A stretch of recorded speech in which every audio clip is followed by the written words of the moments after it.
ಎಷ್ಟು ಸಾಹಸವಂತ ನೀನೇ ಬಲವಂತ, ದಿಟ್ಟ ಮೂರುತಿ ಬಳಿರೆ ಬಳಿರೆ ಹನುಮಂತ.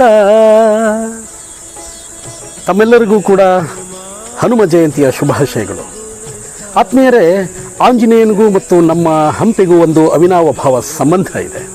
ಅದೇನು ಗೊತ್ತಾ? ನಮ್ಮ ಹಂಪಿಯ ಹತ್ತಿರ ಇರತಕ್ಕಂತಹ ಅಂಜನಾದ್ರಿ ಬೆಟ್ಟದಲ್ಲಿ ಆಂಜನೇಯ ಹುಟ್ಟಿದ್ದು ಅನ್ನೋದು ಇತಿಹಾಸ. ಅಲ್ಲದೆ ತುಂಗಭದ್ರೆಯ ಮಡಿಲಲ್ಲಿ ವ್ಯಾಸರಾಯರು ನಿರ್ಮಿತ ಯಂತ್ರೋದ್ಧಾರಕ ದೇವಸ್ಥಾನ ಇರೋದು ಕೂಡ ನಮ್ಮ ಹಂಪಿಯಲ್ಲೇ. ಈ ಒಂದು ದೇವಸ್ಥಾನದ ಬಗ್ಗೆ ಒಂದು ವಿಶೇಷ ಕಥೆ ಏನು ಅಂದರೆ, ವ್ಯಾಸರಾಯರ ಕನಸಿನಲ್ಲಿ ಆಂಜನೇಯ ಪ್ರತಿದಿನ ಬರ್ತಾ ಇದ್ದಂತೆ.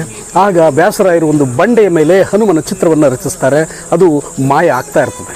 ಕೊನೆಗೆ 12ನೇ ದಿನ ಆಂಜನೇಯನ ಮೂರ್ತಿಯನ್ನು ರಚಿಸಿ ಅದರ ಸುತ್ತ ಯಂತ್ರವನ್ನು ರಚಿಸ್ತಾರೆ. ಆಗ ಆಂಜನೇಯನ ಮೂರ್ತಿ ಶಾಶ್ವತವಾಗಿ ಉಳಿಯುತ್ತೆ.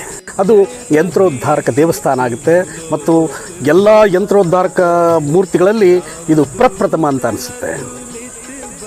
ಶಕ್ತಿ ಮತ್ತು ಭಕ್ತಿಗೆ ಹೆಸರಾದ ಆಂಜನೇಯನ ಕೃಪೆ ತಮ್ಮೆಲ್ಲರಿಗೂ ಇರಲಿ ಅಂತ ಆಶಿಸ್ತಾ ಮತ್ತೊಮ್ಮೆ ತಮ್ಮೆಲ್ಲರಿಗೂ ಕೂಡ ಹನುಮ ಜಯಂತಿಯ ಶುಭಾಶಯಗಳು.